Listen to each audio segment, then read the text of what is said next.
Welcome to episode 27 of the Making Noise podcast. My name is Adam Kanaa, and I'm your host. Today's episode features the wonderful and incredibly upbeat Jerod Tate. Jerod is a composer and pianist, and he's a member of the Chickasaw tribe. Prior to having this conversation with Jerod, we never actually had spoken before, outside of corresponding through email.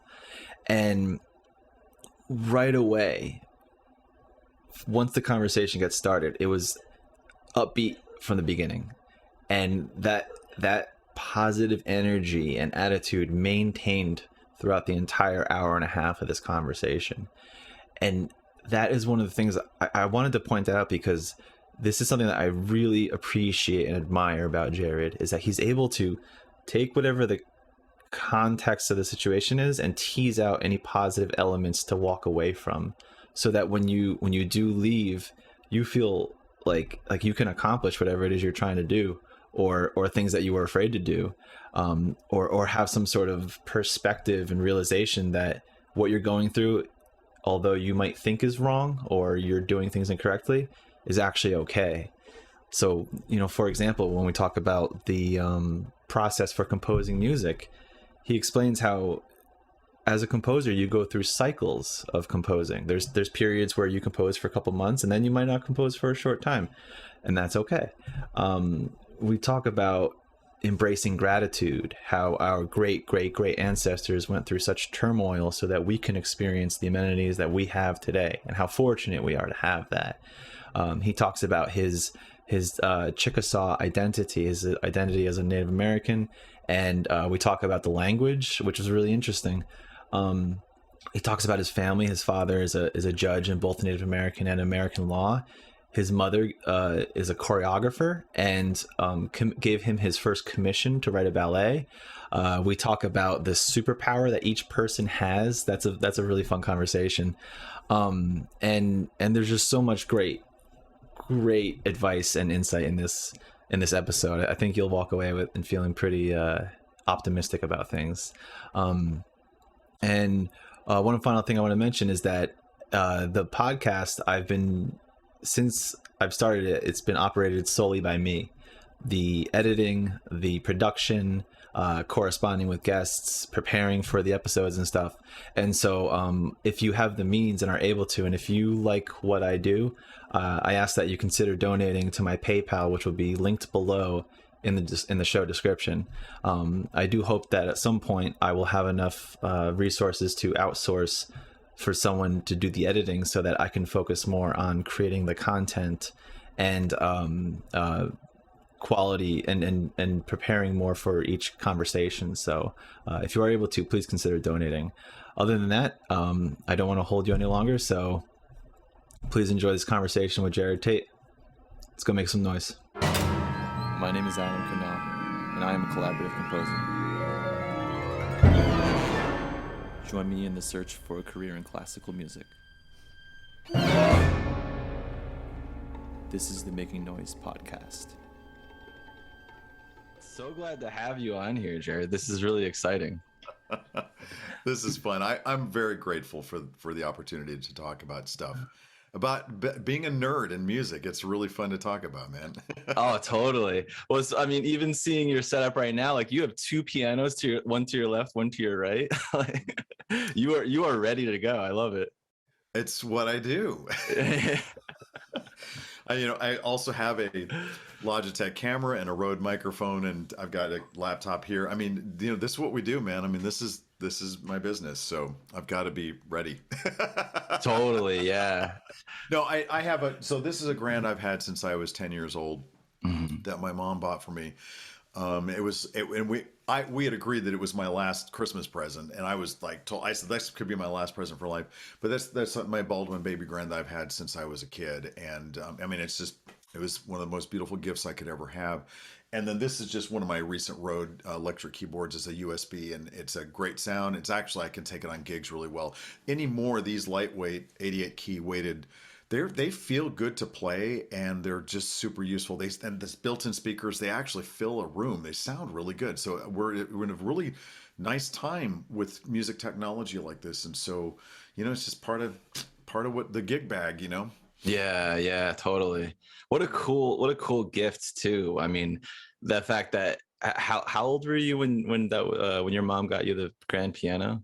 I was 10 years old. I had been playing the piano for 2 years, and I'd announced to my parents 3 months into my piano lessons that I was to be a concert pianist. I was in like Flynn.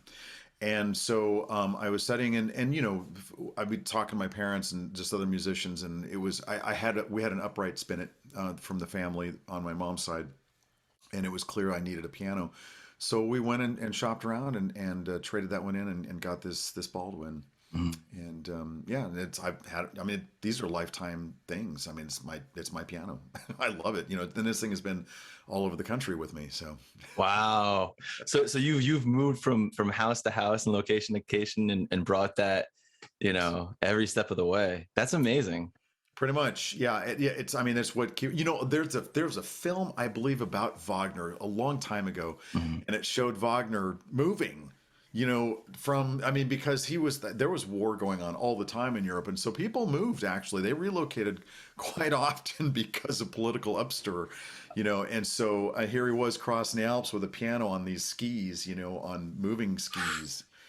You took your piano with you back, 200 years ago. It's I have never thought about that. That is a crazy, oh my it's a God. neat scene. I still remember it. Oh my gosh, there we go. Yeah, just moving pianos. Yeah. Well, especially at that time. I mean, like there may have been the locomotive, but not over the Alps. No, not really. No, actually, I think this is like Yeah, I mean, I don't know my industrial revolution history and everything, but no, I mean, you didn't have a train everywhere, and it didn't go everywhere, and so and depending on like literally like how you had to move, it incognito possibly or whatever. It's almost like the Von Trapps, how they just go over a mountain, off the radar of anybody, that kind of thing. And so here's Wagner with his piano, like zoom, he's going.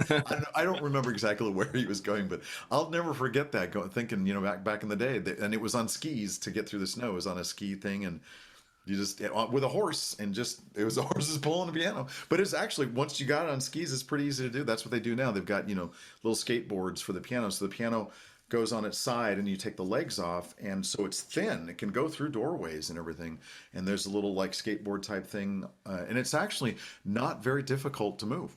Mm. I used to work at a music store, or it was I taught guitar and piano there, but it was also a piano shop. Oh. And yeah, we would have the guys come in all the time to take out a piano whenever someone bought one, and every time they did it, I was it always made me uncomfortable watching, just knowing how important this instrument is. Yeah. But they would take the legs off, lay it on the side, they'd wrap it in like the blanket or whatever that padded moving, Mm-hmm. and I don't know if I have that in me to like that, the capacity to be like, let me move this really valuable thing for you. I got it. Like you just got to do it. I mean, of course, now that they've got cast iron frames on the inside, I mean, they're pretty durable. They move quite well anymore. Back in the day, during the time that historically, I mean, pianos weren't as strong, so they could break a little easier, I would say, in those moves. But you just got to go slow. Right. It's pretty standard to do that now. I mean, it's not something you want to do all the time, but I mean, just out of necessity, I've got to bring my piano with me, where I live. So that's just what happens. And fortunately, a lot of movers are very in tune with knowing how to move pianos as well. But generally, in any mid-sized city, at least, you've got a piano mover. It happens. It's like very common. Mm-hmm, mm-hmm. So, yep. But yeah, I mean, that's you hope that there's someone who's very good at it, or like instrument repair and stuff. Like, yeah. I'm a guitarist, and I can do like very minor things with repairing my guitar, but nothing. I play the instrument. I don't I don't fix it. Well, I have repaired my piano before. There was a hammer that broke one time, and I went ahead and replaced that at one point, because you can pull the keyboard out, and there's screws that just hold it in, and so you just slide it out, and it's really quite easy to pull out. and manage. And so I've done a little bit of repair, but I don't tune my piano. And I was actually advised, do not become a piano tuner because if you're a performer, because it'll drive you crazy wherever you go. So as a pianist, I mean, part of the one thing about pianists is that you have to be able to kind of turn your ears off in some ways so that you can play any piano that's available and not let it disturb you at all. You not get picky about it. Just like, hey, that's the way it is and that's cool. I'll just make it sound as beautiful as I can, you know, with my playing. And so, but I think that was some pretty good advice. It was from another tuner going, yeah, you know, not unless you really become like a professional tuner, you should just let somebody else tune it and you just play it. Otherwise it's going to drive you crazy. I think that was some pretty good advice, you know. So, because I mean, pianos can be crazy out of tune and it's hard enough already. So, but if you can kind of turn off that criticism, then it's a lot easier just to go ahead and play beautifully. That's it. That's my job, to play beautifully. Exactly. Yeah. That's where you sort of delegate to the guy who does it for you. And I know what you mean by the whole, you know, or what that guy was saying about don't become a piano tuner. Cause like, I'm sure you experience this when you watch a movie about a musician and when you see the actor acting like they're playing, it's hard. It isn't. How frustrating is that? Well, it's, you know, it's like any movie, like with surgeons or lawyers, anybody in that profession is just like, oh, right. You know, it's like when Doctor Strange is a surgeon and they do all this stuff and he takes the bullet out of the guy's head. You can imagine surgeons are like, yeah, right. Or maybe they're like, oh, wow, that's actually, you never know. Sometimes it works out pretty well. But by and large, when you watch movie conductors and pianists, they're nowhere near. Not at all. Bad. Not at all. There's one movie I watched by the Coen brothers called Inside Llewyn Davis, and it stars Oscar Isaac. And Oscar Isaac legitimately can play the guitar, and in the movie he plays the guitar too, and he's actually singing. So it's like that's one where I'm like, oh, that's it. Like the authenticity is really there. You know? Yeah, that's great. That's awesome. Good for them for being able to achieve that. Yeah. That's awesome. I kind of wonder with people who do you have like perfect pitch or anything like that? No. I always wondered about people with perfect pitch if microtonality was more of an issue or something that was like they can identify easier, you know? Mm-hmm. My experience in talking to people with absolute pitch is I mean, it's a mixed bag basically, and they're aware that they have it. So they you know, actually they have to do very much a similar thing that I'm talking about with turning off my ears on the piano. And so when they're managing their lives in music, they kind of have to turn off that sensitivity as well. Otherwise they can go down rabbit holes, you know, themselves. So it's almost like, you know, and I think people do that in all kinds of aspects of life. Sometimes you have to kind of tune out a certain sensitivity that you may have to something, you know. And so my experience in talking to people with absolute pitch, they manage that themselves, because it's like, I remember Richard Keitel, a pianist friend of mine, was saying, is like, yeah, if I hear a commode go off, it's, oh, that's a G natural, you know, like he actually identifies pitch with everything. And he had to be like, I just got to shut it out. I got to put blinders on bass. It's almost like oral blinders that you put on. Wow. Depending on your circumstance, you're just going to have to do that for yourself, just to help yourself through the circumstance. Right. Yeah. But I do not have pitch. In fact, I've got a really wonky style of pitch that I've had to reconcile myself. And it's just the way it is. I think everybody has a slightly different perception of pitch, which makes us all uniquely human. I mean, everybody has a slightly different perception of everything. And pitch is one of those. And so in talking to other people and their pitch perceptions and how they deal, I'm like, oh my gosh, mine works like this. But I know what they're talking about. I have enough reference. I mean, I know, and I could put myself in somebody else's shoes. But I think everybody has just a little bit different sensitivity and interpretation of pitch or vision. Or touch or smell, taste, all kinds of things. I think we're a little variable. And if we were transported into each other's bodies, we'd be like, oh, your red looks a little different than my red. Interesting. You know, I'm sure that's real. That's a really interesting point and makes so much sense. Yeah, I mean, I wonder too, like because you started as a pianist, and well, you're still a pianist, right? And oh yeah. How how does that, like when you're composing and stuff, do you compose at the piano or do you have to disconnect yourself? I do both. I mean, I spend a lot of time on the keyboard because I just have a natural organic inclination to be on the keyboard. The piano is really a condensed symphonic instrument, basically. And so I am able to get into the aesthetic and the ethos of what I'm doing by playing it. So I'm emoting, I'm feeling it, I'm being a performer. And I think that's really, really critical for all composers, is to feel like they're performing their own works. And that translates into, like, even though I'm not an oboist, I'm still an instrumentalist. I know what it's like to play, the music, to execute it. So it transfers really in a very real way. It really, really does. So as I'm playing, I'm like, yeah, that's what I want. But if not, and I will, and I will play it as if I'm performing it. Does that timing feel right? Oh, that should be a little faster. If I was performing, or at the premiere, I imagine, is that too slow? So I use the instrument constantly. I'm a pianist composer, basically, and so but then other times I will remove myself. I'll go to Panera and like sit down, and I actually like all the noise because it creates like this noise block in a sense. It's like all the static becomes like a shelter, and it makes me focus. And sometimes I will need to get off the keyboard and go conceptualize, because it can be limiting. It's like you get stuck in your own keyboard sound. Then I'll need to go, okay, I need to go brainstorm somewhere else. And so I will pick other places to do that. Generally not in my own studio. Like I will purposely remove myself for a different perspective. So I have a combination of circumstances like that. I remember in graduate school, I did challenge myself on a particular piece that I went and wrote it almost entirely off the keyboard, just as a personal challenge. And I really enjoyed that. And I found I could, and I was fine. And so now I just kind of do whatever I need to. I think I was just I was exploring that to see how I felt about it, and it felt really good. It was a really good experience. So, different composers do it a little differently. I'm just a pianist, and I like to be on the piano. Right. Yeah. Okay. Yeah, that's what I was kind of wondering too when talking about pitch and your perception of it. I assume most of us as composers, our relationship to the harmonic worlds that we are able to concoct most likely stems from the instruments that we play.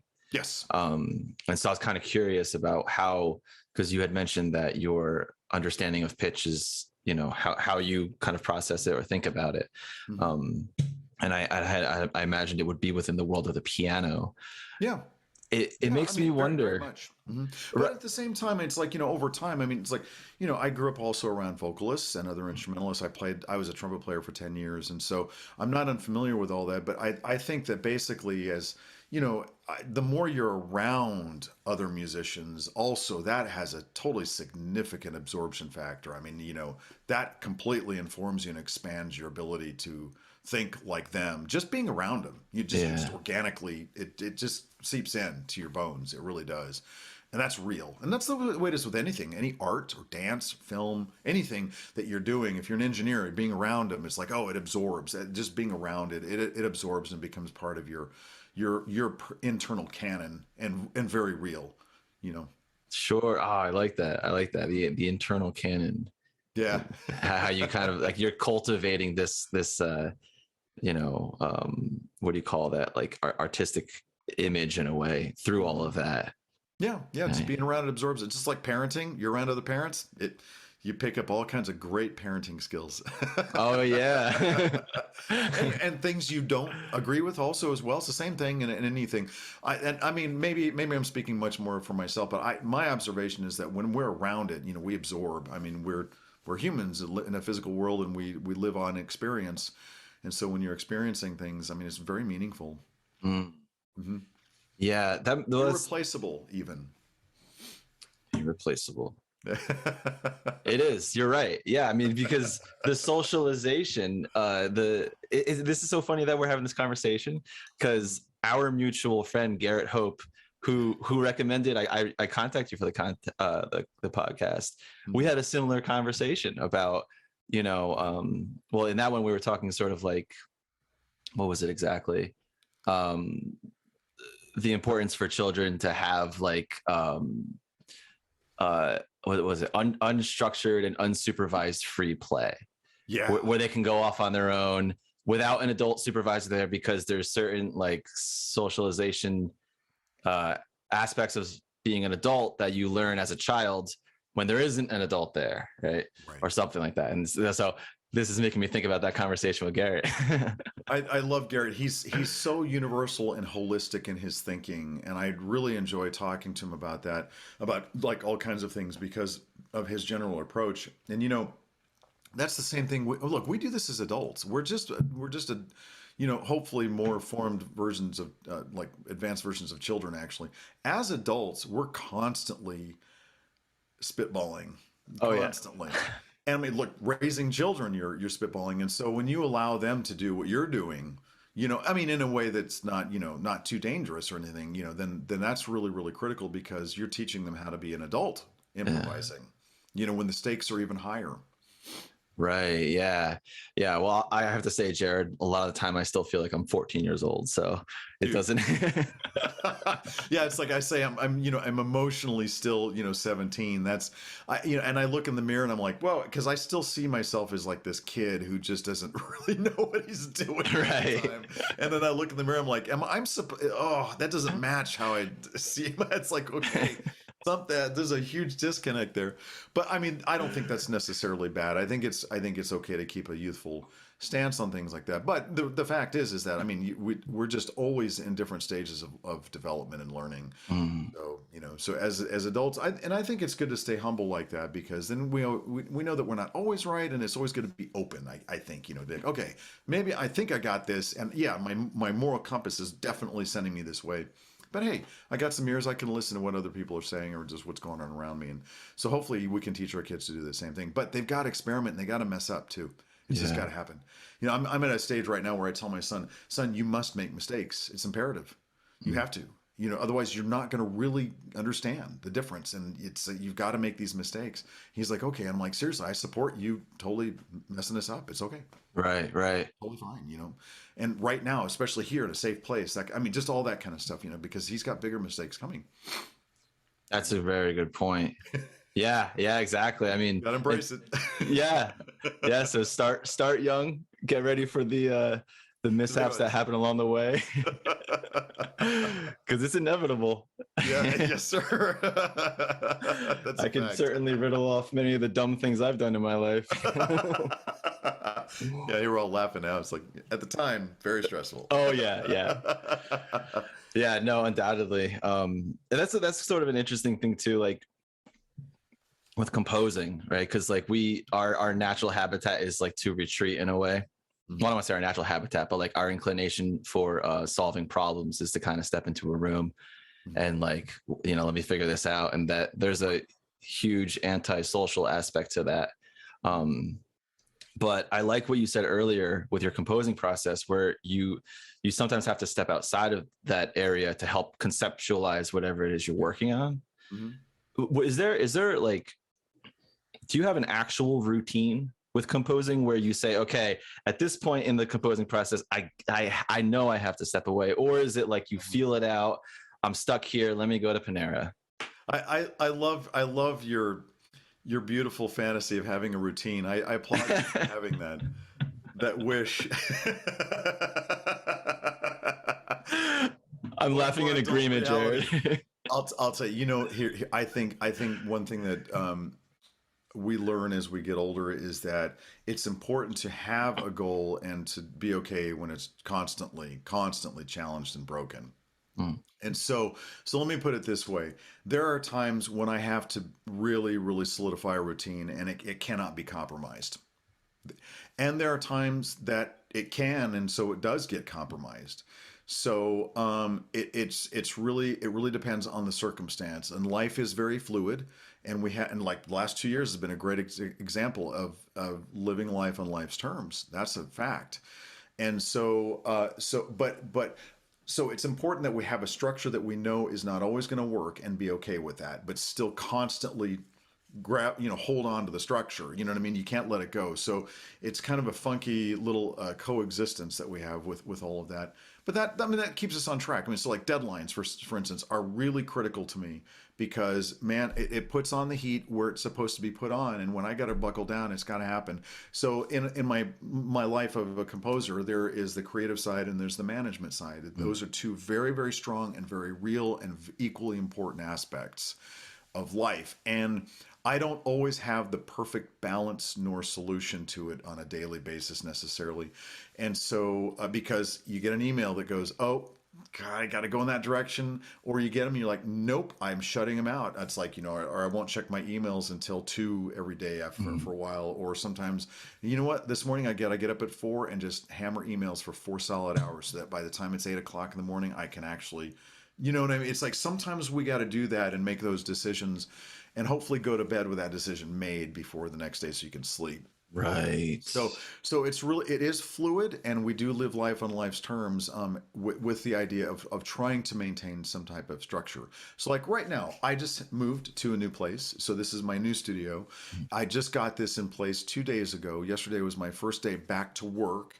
And I had to get on the computer and just really just hammer out a lot of stuff. And honestly, I had to work on Christmas, Right. you know, just stuff like that. And so and then today I've got some meetings like this one, and so I just had to go ahead. So I've got to be like, all right, okay, that's, you know, I do need to get back in composing, but it may not start until next Monday. Actually, I may go ahead and be like, all right, one more week. I got to surrender to just get everything, because then I can comfortably set it aside and you know, limit those hours while I'm getting geared back into doing 4 hours every morning of writing. You know, so that, I mean, I know that was a little bit of a deep dive into that, but that's kind of how life works for me, and I've found it works that way with a lot of artists. You know, there's advice that's given sometimes by teachers like, well, you must compose every single day of your life, no matter what. And I used to feel very guilty about that, because I would do blitzkriegs. I'd compose like mad for 6 months and just create this enormous piece, and then I'd have to slingshot back. And it wasn't until I started hearing other composers say, yeah, it's like 3 months at a time, 3 months of writing and then 3 months of business. I've heard that, and I was like, oh, I'm so glad I heard that. It just made me feel like I was in company and more permission to be like, okay, yeah, all right. So what I'm doing is not unusual. But also this applies to many, many folks in many aspects of life, where people are juggling that balance, and it's never totally perfect. You know, they got to hold on to the dream and then know it's going to flex. It's just, you know, so, and again, that's parenting, boy, in a nutshell. Because you do want you want your compass in place, you know your feelings, you know your truths about that, and at the same time, your kids are who they are, and it's like, and they develop at different rates in different ways, and different aspects come up on an hourly basis, and so to be able to hold a compass and flex at the same time is really important. There's so much that you're speaking to right now, and it's definitely like you said, the fluidity of life, and you know, perfect comparison there to parenting at the end. Yeah, I mean, like, and even like you said, the composing cycle throughout the year of Yep. like, you know, because sometimes composing doesn't necessarily mean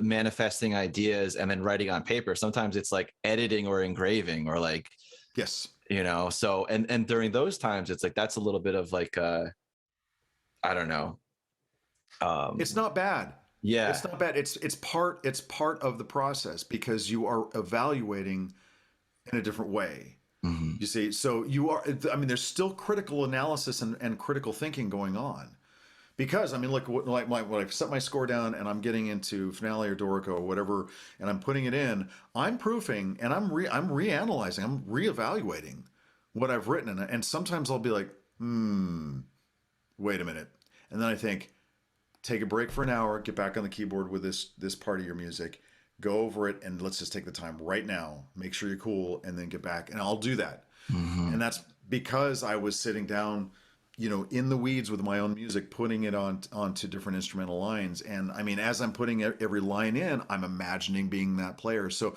it's another level of making it organic. It's making it part of my bones, my skeleton, you know. And so that's partially why, you know, I don't have other people do my copy work, is because I actually just need to be in tune yet again on another level with my own music, validating or invalidating what I'm doing, you know, whatever it is. The evaluation process is really, really critical, and eventually I'm going to have to proof it anyway. So it's like, well, I may as well just be in it, 100% and make all those decisions that are going to have to be made no matter what. I can't avoid that. I don't necessarily want to avoid that. It's got to have that second take, on it. So it's all part. I see value in all of that. It's not necessarily what I prefer all the time, because sometimes I just want to be free and compose, But at the same time, at the end of the day, the work is stronger with every layer of involvement that I'm in on that work. Right. Okay.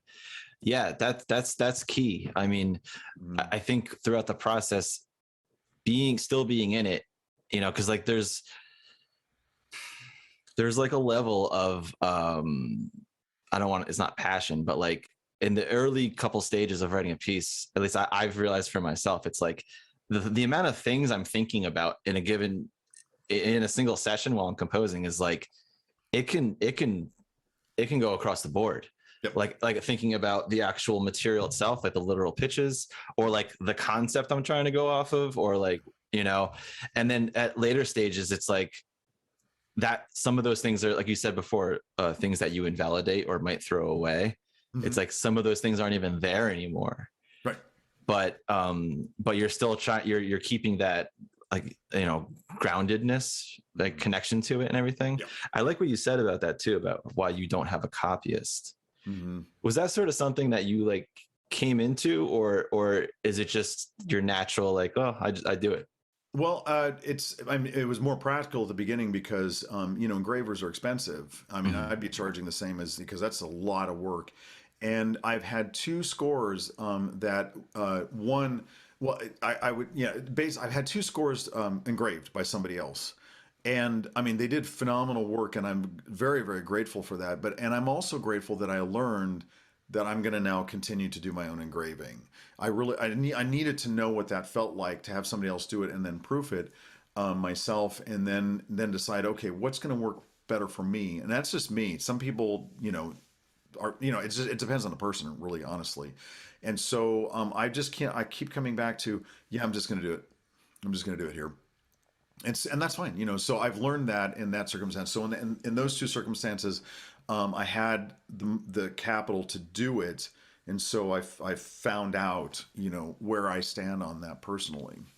Right. Okay. Mm-hmm. But it took a while for me to be able to have the capital to do that. That's not necessarily very realistic for a lot of folks, actually. Mm-hmm. And that's just the way that is, I can definitely say that I'm the type of person who, when I do have the capital, I will hire an assistant, because I'm like, I need someone who will help me take care of all the other things I need to do, while I'm still trying to take care of the stuff that I'm trying to, on my own.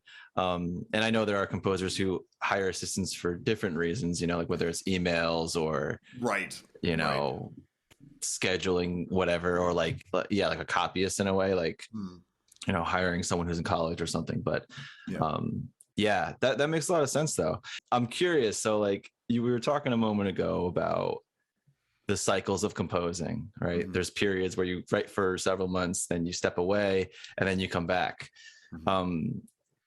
When you approach the blank page again after that period of, removal, what are your feelings and thoughts, and particularly in connection to the opera? Mm-hmm. Like abject terror.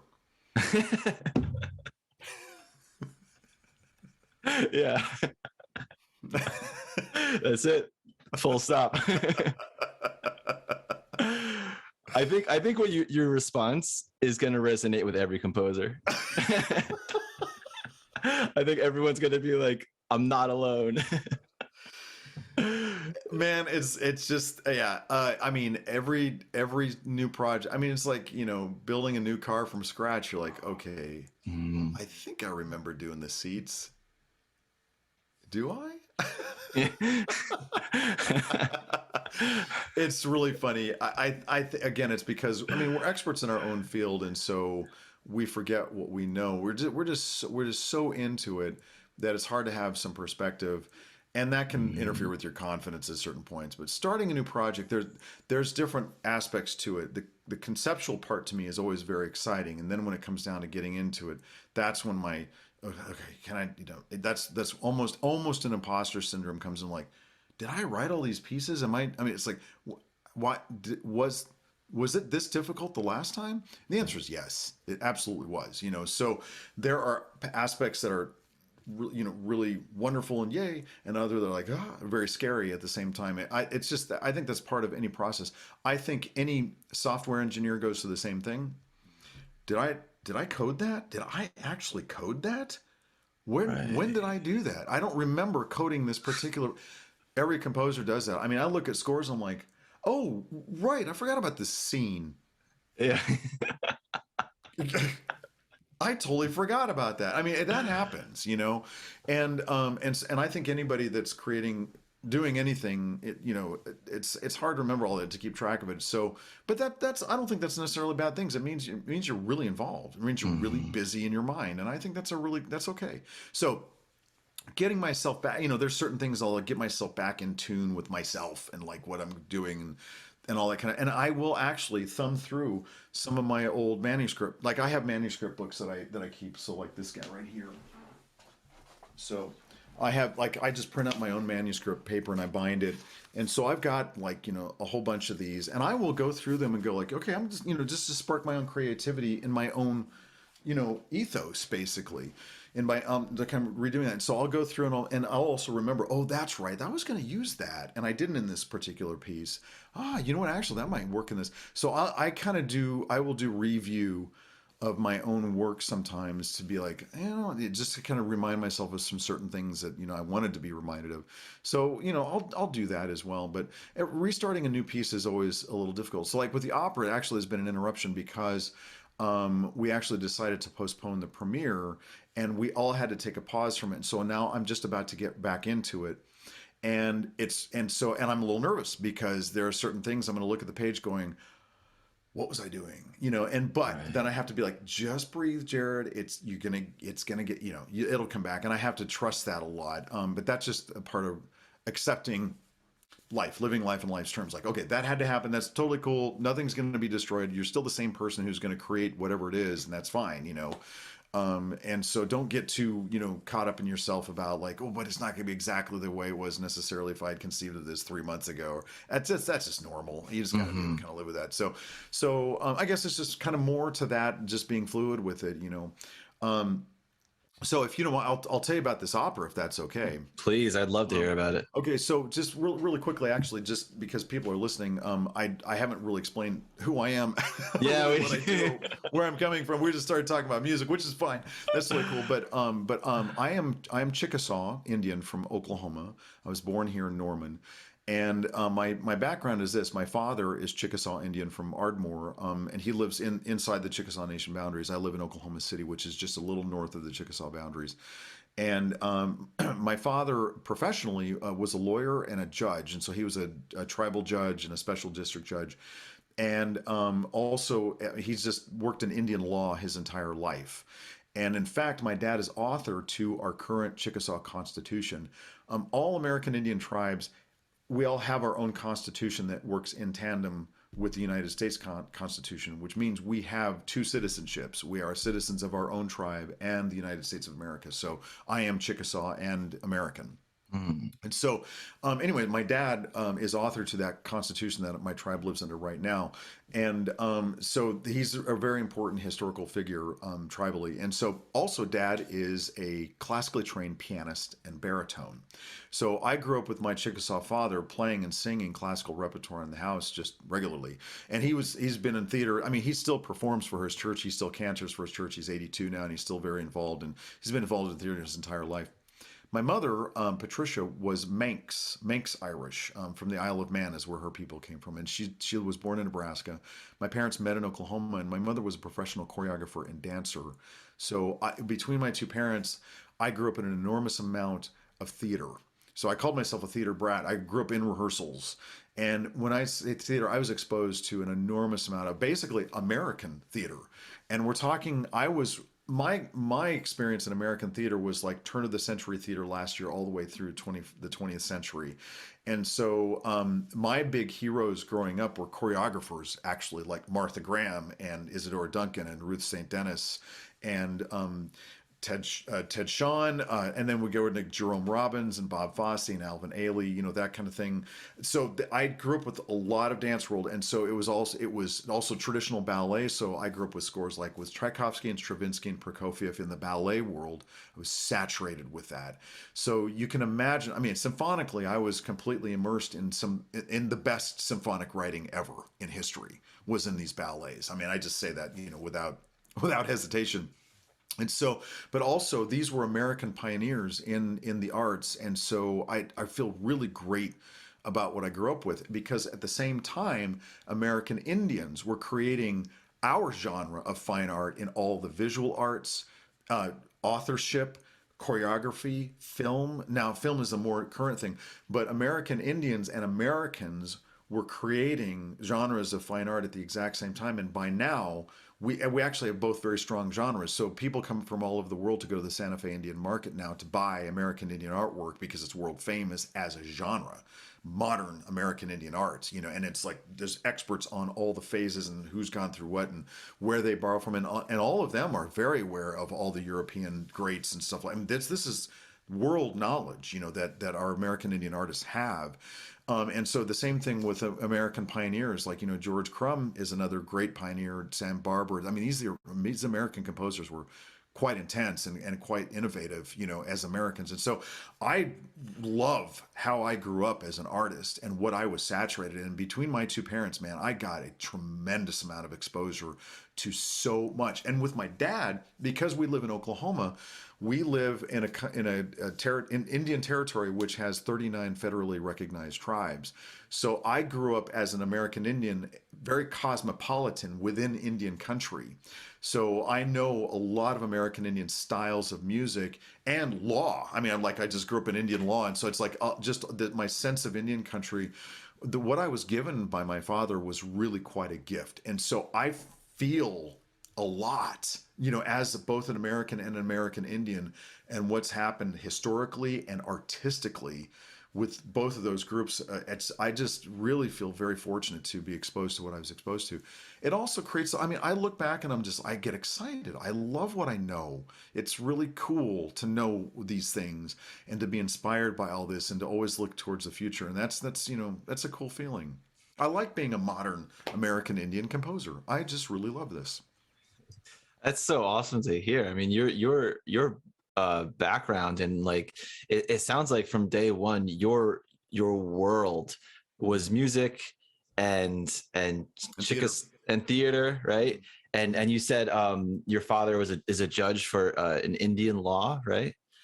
He was a tribal judge, actually for the Kickapoos. I believe he's still working for them, but he was a tribal judge for tribes around the country. Uh-huh. And also my dad's this means a lot to a lot of other natives, but my dad was involved in the Pueblo water rights issues in the 1970s. He was cutting his teeth in law, and that's a big deal. Water rights is always a big deal, especially in the desert, right, and especially in Indian country. So that was where he cut a lot of his lawyer teeth. It was a great lesson he did, and then he moved back to Oklahoma and started becoming involved in the Choctaw-Chickasaw Alliance here, and was really involved in the re-ratification of our Constitution and reauthoring that, for our future. It was just amazing how steeped my dad was in the history of the 60s and 70s in Indian country, how that was evolved. There's a lot going on. It was a really dynamic time.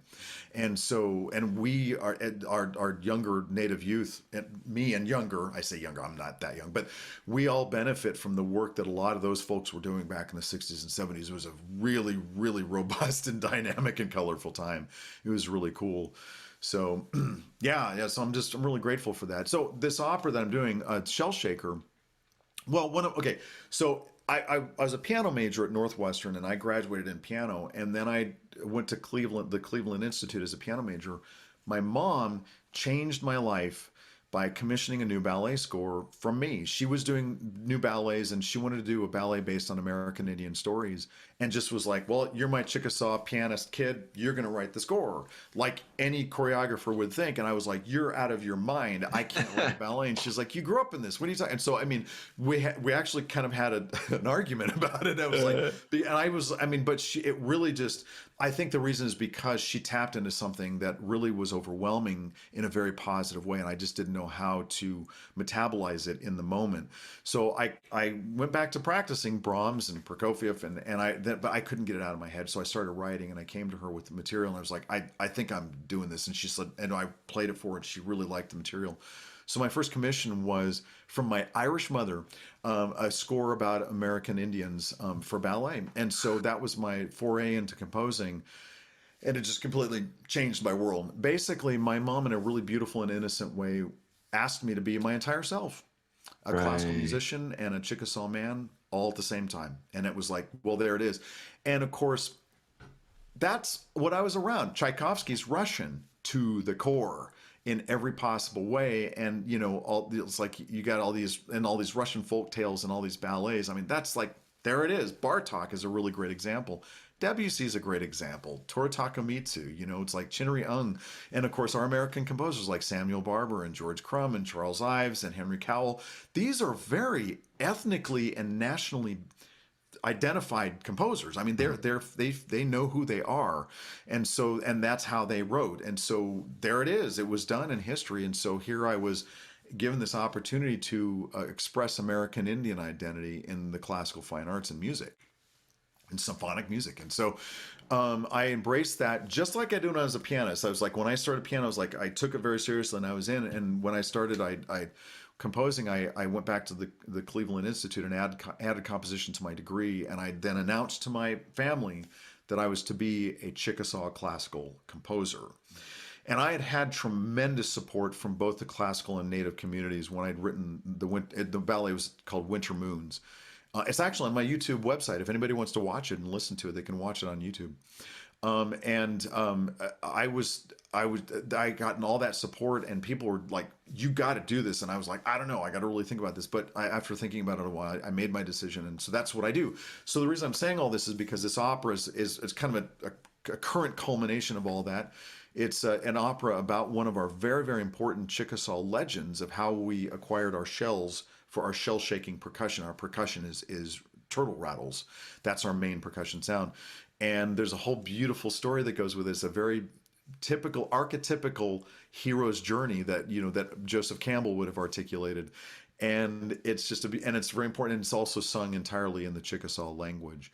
So this is very important to me to bring that to the concert stage for the world to hear our language in opera. So our speakers can understand every single word and follow the story as it is, and then the subtitles are there and everybody else can enjoy it.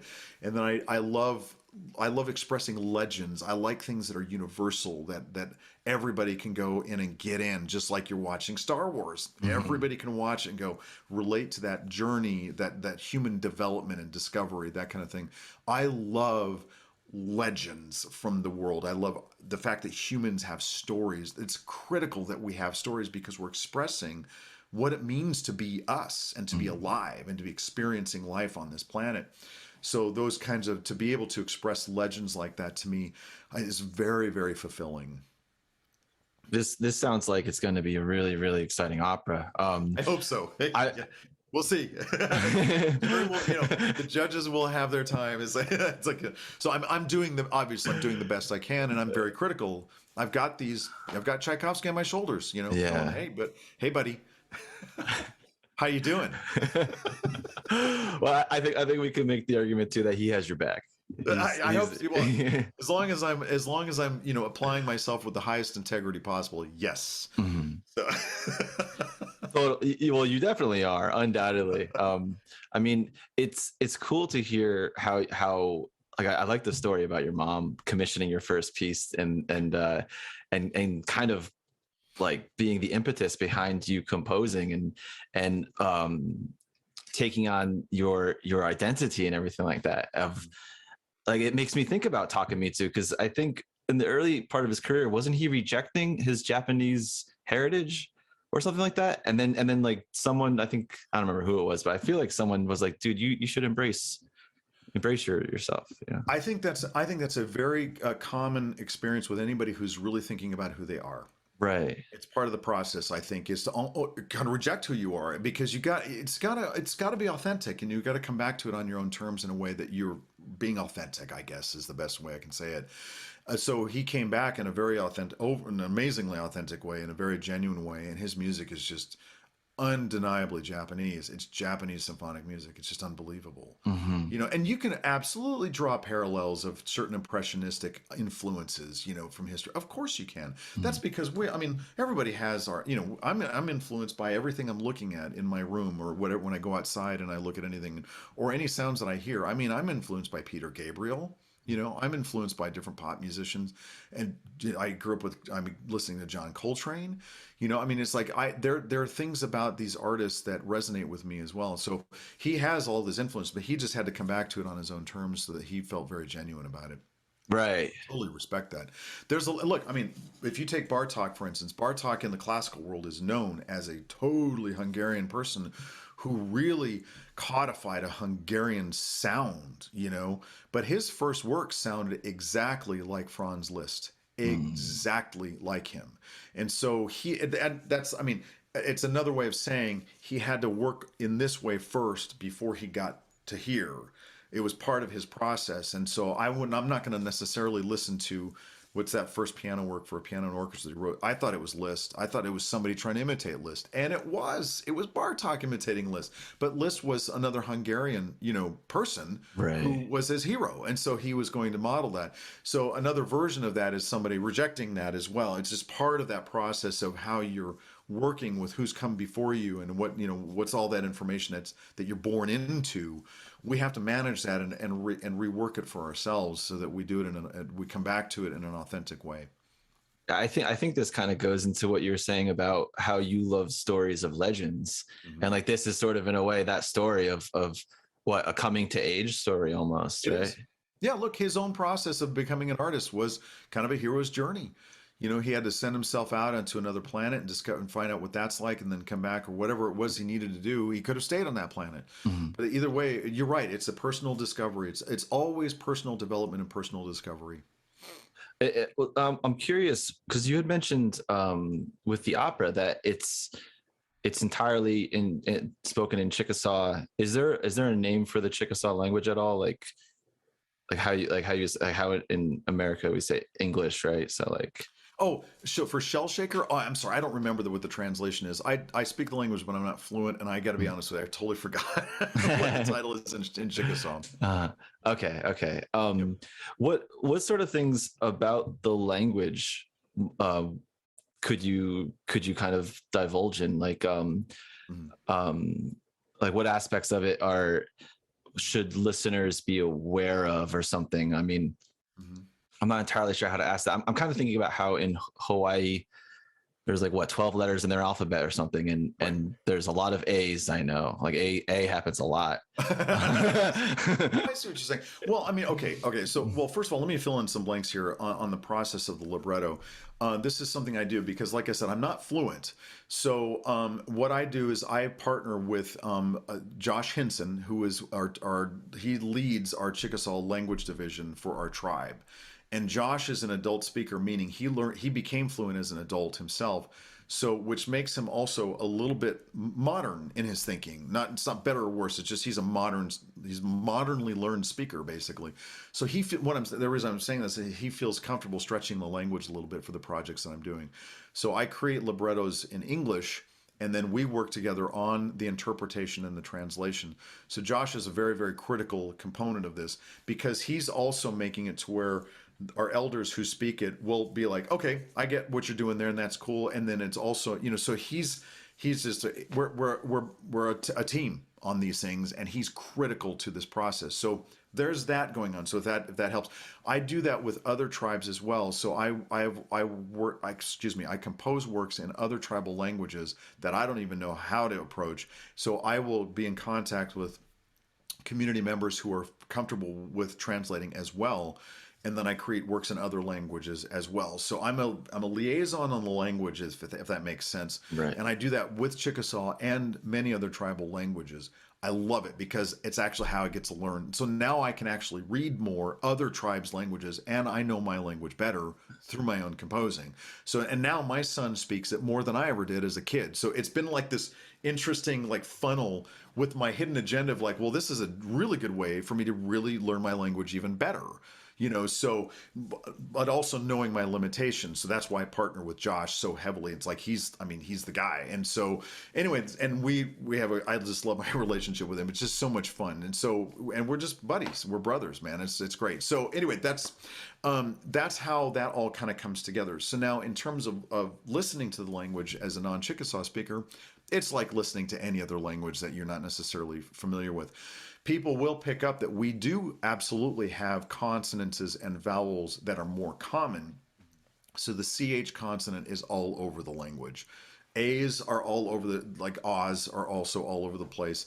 And so there is a predominance of certain consonants and vowels, yes, that you will discover. And some people will probably zero in on certain aspects of it than others.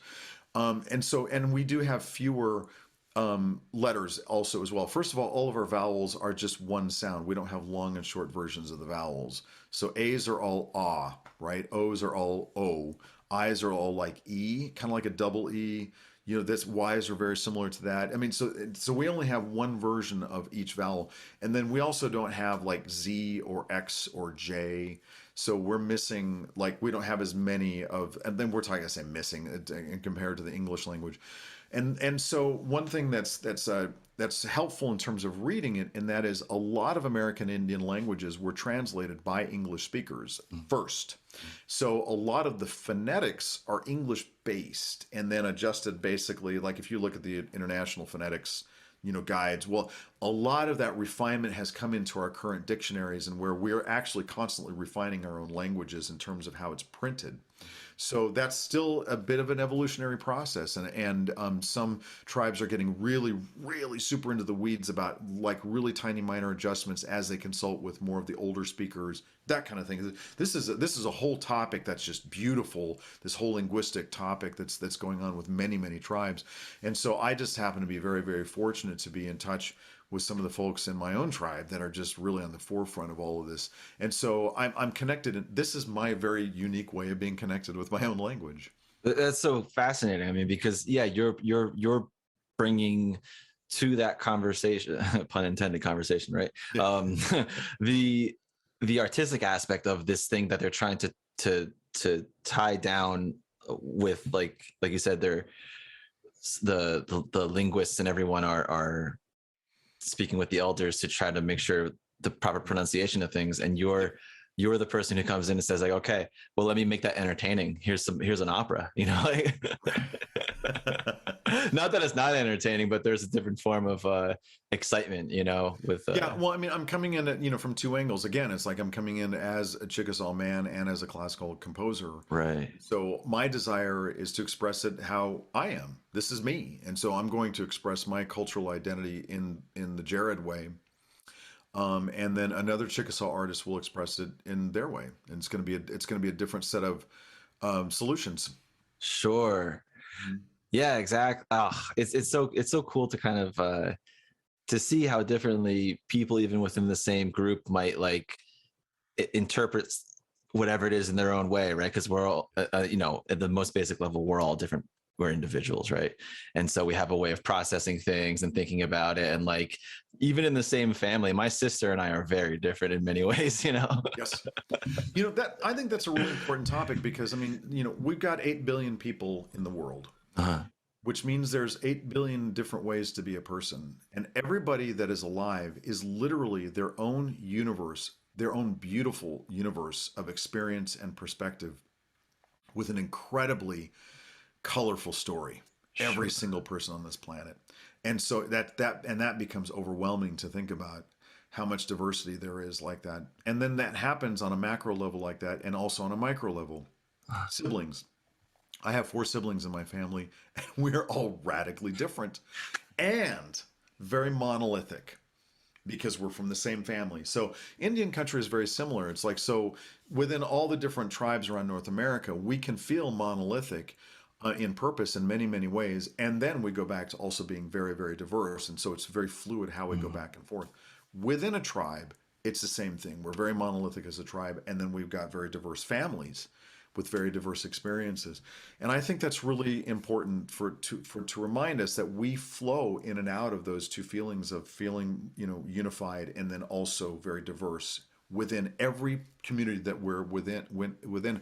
My aunt and my dad's sister told me one time, she goes, well, Jerod, there's just as many ways to be an Indian as there are Indians. And that was really beautiful. And she was saying that because I was struggling with, like, what am I doing?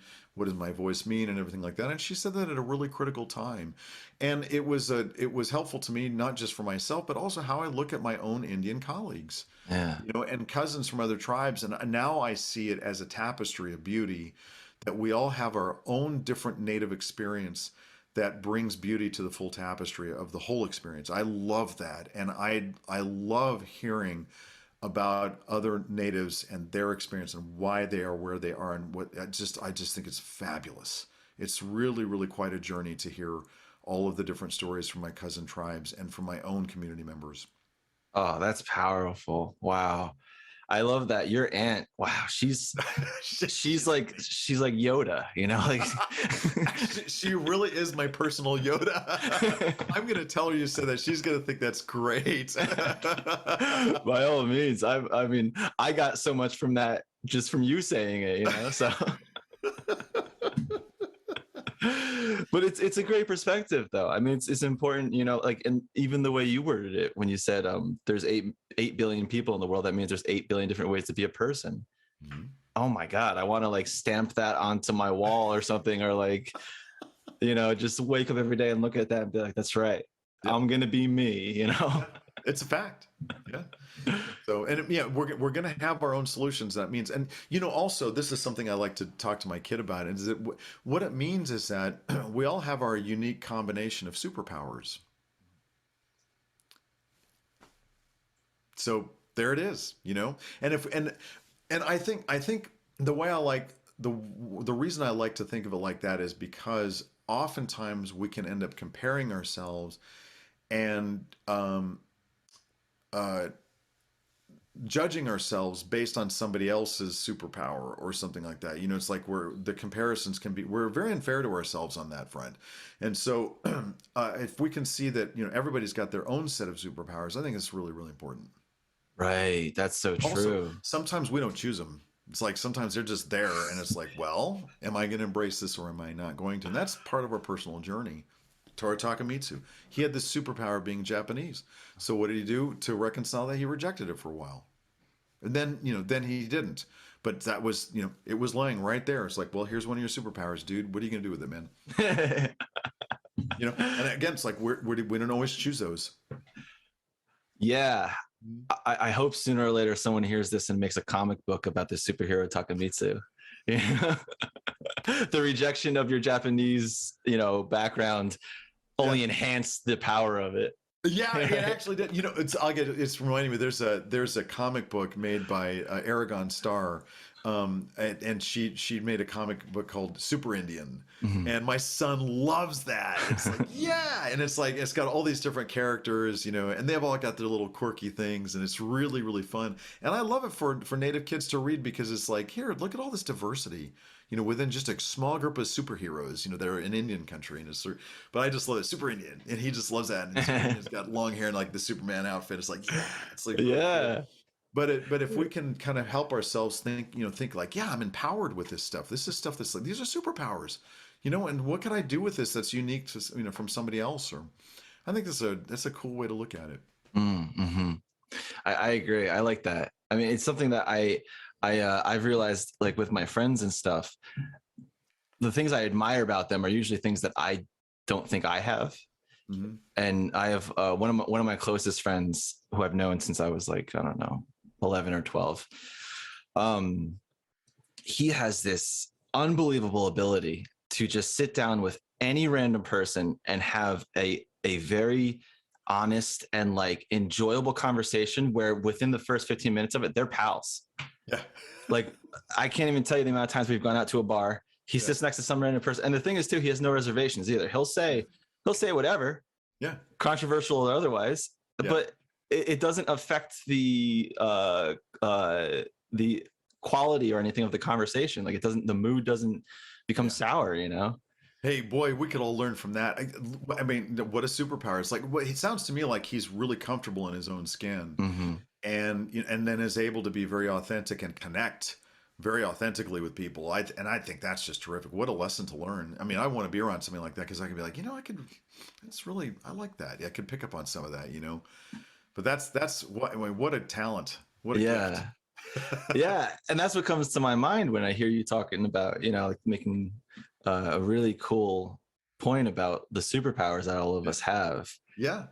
I think about the things that my friends have, and and then you also kind of not default, but you might go to like, well, what are my weaknesses? Where's my kryptonite? Like, well, and and again, it's like being brave enough to be like, that's cool that I have this weakness. I do not have absolute pitch. And in fact, I mean, my relative can be challenged. I have a very weird sense of pitch. If I'm guessing pitches, I'm almost always a fourth or a fifth away from the correct answer. Almost exactly the furthest away I could possibly be. I'm never a tritone away. I'm always a fourth or a fifth away. Right?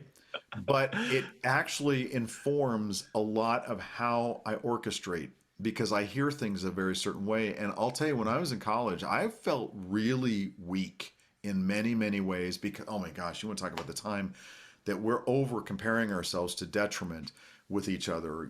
I mean, that's normal. It's part of our process to do that.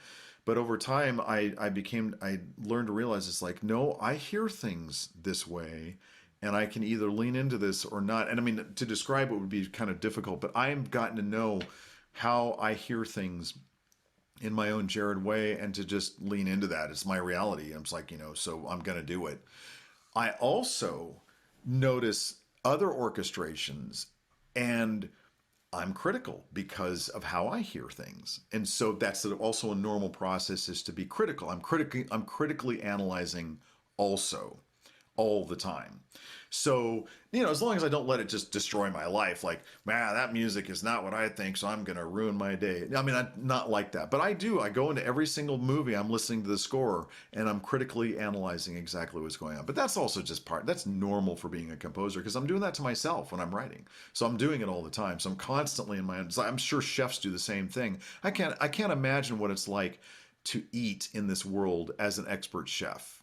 Right. I mean, right. It's got to have some times of total misery because, how do you turn, it's like they're naturally critically analyzing food constantly. Yes. In many, many different ways, on nutritional value, on preparation, on presentation, on every possible thing you can bring out in food, they're in tune with. Mm-hmm. So over time that just, but again, it's like over time, it's like, okay, that I am now a product of my weaknesses and my strengths. And so how do I do that? And sometimes I will pick a weakness and go, I've got to work on this. I want to. It's now important to me that I work on this. One weakness I had when I was younger was writing. I couldn't communicate a thing in writing. And then I had to apply for grants. Well, suddenly it became important to articulate myself. And fortunately, my mom taught me how to write grants at a very early age. And so I was doing this very early, like making proposals. Actually, it was Proposalville, and it became important. And now I am very critical about how people's proposals look or how they're articulating. And 30 years ago, I couldn't have done that to save my life. So here's something, and now it's become a superpower because it became important to me. So I don't know. I'm just kind of going off on tangents about this, but just over time, I've tried to see there's weaknesses, there are strengths, and how do I manage this stew that I've been dealt in my life, and how do I manage that? Right. Yeah. Yeah. I like your comparison to chefs and how like turning that off as a chef. I mean, imagine. Well, I mean, because as a composer, it's like you hear all this music, you hear it in movies, you hear it in like you're at the dentist getting your tooth drilled, and you hear whatever's in the background. You're thinking about what's being played as somebody's drilling into your tooth. Yeah, of course. Yeah. You can think about architects who go into a dentist's office and they're thinking about the architectural integrity of the building as they're getting their tooth drilled. Same thing.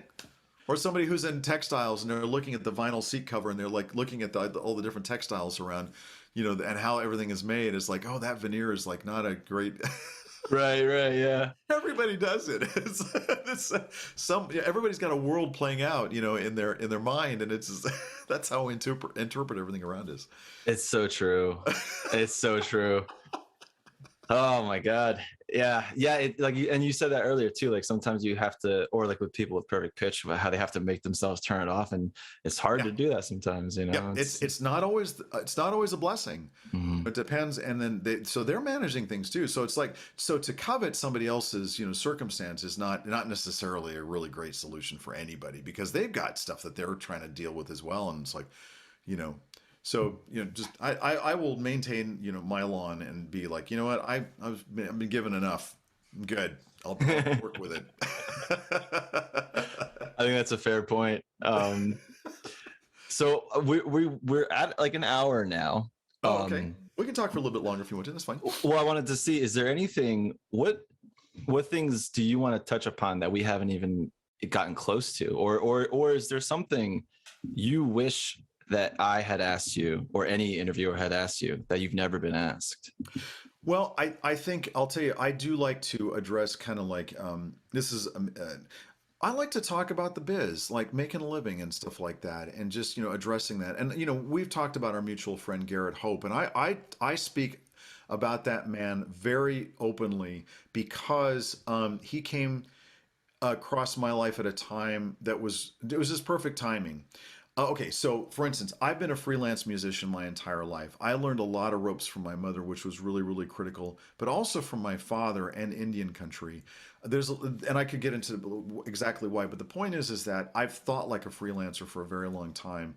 And, you know, and then discovering Jerrod's, you know, the portfolio composer was really important to me. I now heavily require this. Whenever I talk to college students, I'm like, you must start listening to this, because you've got to listen to all these other composers' experience. You've got to hear these stories of other people. So it's like confetti. Every time you have a conversation with somebody, it's like they're throwing confetti into your life, and it falls onto the ground, and it doesn't necessarily make sense, because you're like, okay, there's all these little points. Okay, well, that's fine. Well, the next conversation you have is like this, it's another thing of confetti, and then it falls in. It's like, and these start to fill in. Right? It's like, oh, I remember that. Yeah, that was really important. But how does that relate here? Well, over time, the more information you build, it fills in a full picture, and, you know, a pointillistic picture, obviously, if it's confetti. But all I'm saying is like all these coals that are kind of coming together to build your fire it's a culmination of information. So it's really critical. And so Jerod has provided this incredible library of conversation of everybody else's experience. This is one of the reasons why I'm like, 8 billion people, 8 billion unique experiences. The more you listen to stories, you're like, that was unique. That was unique. How many? Oh my gosh. And then we pull like, oh, thank you. I needed this. Oh, and I needed this. So this type of approach to life, I think, is really, really important. And so he's just created this environment that I think is really, really fabulous. So the reason I'm saying this is because I like to try to offer as much hope and positivity as I can to people who are being freelancers, because I believe every human alive is an entrepreneur. Mm-hmm. I mean, and it doesn't matter if you've got a quote unquote 9 to 5 or an institutional job, or if you're total, like, you know, a stockbroker with multiple, you know, a portfolio of different, you know, things and that kind. It doesn't matter. Everybody is trying to pay bills. Everybody is trying to feed themselves or their families, trying to take care of elders or children. They're trying to manage, you know, their sociology of their life. Everybody's in the same boat. Every human being alive is an entrepreneur of their own life, and they're trying to make their life work. And so I say that because if we look at the music career as this stereotypical starving artist thing, it's really detrimental, because look, I graduate with a degree in law. That doesn't guarantee me a multi-million-dollar law, you know, practice. I mean, I don't walk out of school and here's a whole law building waiting for me, you know. So those stereotypes of like, you know, what are the most lucrative jobs, just those stereotypes are all untrue. it really depends on how you apply yourself. And so if you decide that you want to be an artist of any kind, well, that's just as legitimate as anybody else. Or if you want to be a Freemason or own a lawn business or a restaurant manager, or if you want to be a genetic engineer, you've got the same types of human problem solving issues going on. It doesn't matter who you are. Elon Musk was a really good example of that. He made a really important point when he was like, I don't care if you've got a degree. I just want to know if you can build rockets. Well, that's true. I mean, when we look at mission control at SpaceX, many of those engineers that are running those learned everything they needed to learn by the time they were 15 off of YouTube. And the reason I say that is because it just opens up our thinking to like, hey, there's lots of ways to skin a cat. There really, really is. And so everybody's going to have their own experience. And so I like to talk about that because I like to try to encourage people. You've got it in you. And the challenge is, what are your strengths and weaknesses? How are you going to pull that together? Just like this other person is working out for themselves. And so I don't think that one circumstance is necessarily better or worse than the other. It's just different. And so if we can have hope, and positivity behind that, we can encourage ourselves and be like, you know what, today I'm going to solve this problem. And if I solve that one, I can solve this next one tomorrow. Oh, wait, what if I solve that one problem by 9 o'clock in the morning? Oh, well, then there's all these other ones I can just go right into. So if we just kind of have that kind of, I guess, again, positive mindset for ourselves and allow ourselves to be like that, I think it's really helpful. So I like to kind of give that message to folks in general, and especially, I know we're kind of channeling on with musicians, but we all do have our superpowers. I wasn't the best sight reader when I was in college. I'm still not the best sight reader. Well, that's not my superpower. So that's not where I'm applying myself. Okay? Right. So, but at the same time, I grew up with this great knowledge of theater. Oh, wow. Well, how did that play? I didn't expect that was going to happen here. Well, okay, now it is. And I mean, I've done this. I mean, like I played for Broadway. I toured Broadway. I didn't know I was going to do that. Well, I grabbed it and went with it. It was like, look at all this beautiful, and then I left it on purpose because I knew that wasn't my thing. So there's going to be lots of opportunities that come along, and if we just grab them and look at that as part of our our total person, then it's going to come together. But if we have an attitude of positivity and opportunity and prosperity in our lives, that really, really helps all those doors open, and we don't feel so isolated or helpless or alone. We're part of many, many folks doing the exact same thing. Right. Yeah. Wow. So pointed and so many aspects about that. I feel like you just covered a crash course in entrepreneurship with like perspective and tackling challenges and taking opportunities, whether it's something that you directly want to do, and then realize, oh wait, like you said with the theater stuff. If this is helpful, this also very much applies to my history on my Chickasaw side of my family. And so as everybody knows, Native history is extremely complicated and very volatile. And we've gone through a lot of change. Change is the word. I mean, just for centuries, literally centuries, we've gone through change that we've managed for ourselves. And managing is like another big word. We've managed it. We've figured out how to thrive and survive through all the enormous amount of change. So that's in our wheelhouse. That's our history. That's part of our identity. And, my ancestors, walked 800 miles in mud so that I could fly over the same distance in an hour on an airplane. And so I try to remember that. And my great-great-great-grandparents were problem solving like crazy to make sure that I was alive, that I could prosper. And so I find encouragement in my past of going, you know what? It wasn't so great back then. And I'll look at all these things that I have because my ancestors worked in this fashion and problem solved. And you know what? Every human alive is in the same circumstance. Our ancestors didn't have it as good as we do now 500 years ago. I mean, there's we didn't have cell phones and computers and stuff and, agriculture the way that we do now. I mean, there's so many things. And so I try to look at that as both in a micro and a macro level. But I find an enormous amount of inspiration from my ancestors' history of survival in Indian country. And they were problem solving the same way. And I mean, they were also problem solving with conditions I can't even fathom. It's crazy to think about. It's also really interesting hearing you talk about it in this way, because I think in a very similar fashion. Mm-hmm. A piece I wrote a year ago, which I'm still actually working through, I titled it. It's a pretty intense title. It's "You're Here Because Someone Won a Fight with a Rock."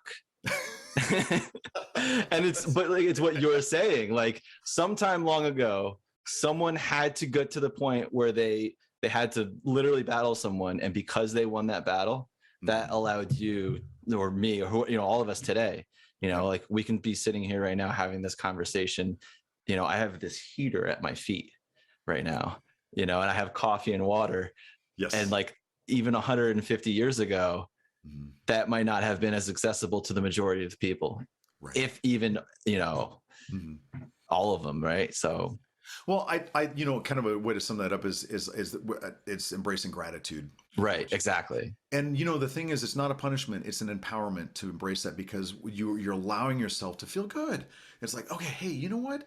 I could be stressed about what's missing, or I can anchor myself to what I have. And that's going to allow me to build so much better.